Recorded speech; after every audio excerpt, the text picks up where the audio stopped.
ಈಗ for example ಇದನ್ನೇ ತೊಗೊಳ್ಳೋಣ.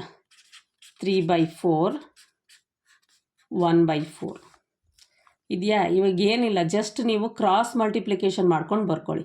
4 3 12, 4 1 4. ಎಲ್ಲಿ ದೊಡ್ಡದಿದೆ ಸಂಖ್ಯೆ? 12 ದೊಡ್ಡ ಸಂಖ್ಯೆ, ಆ ಕಡೆ ದೊಡ್ಡದು ಮಾಡಿ ಬರೀರಿ ಅಷ್ಟೇ.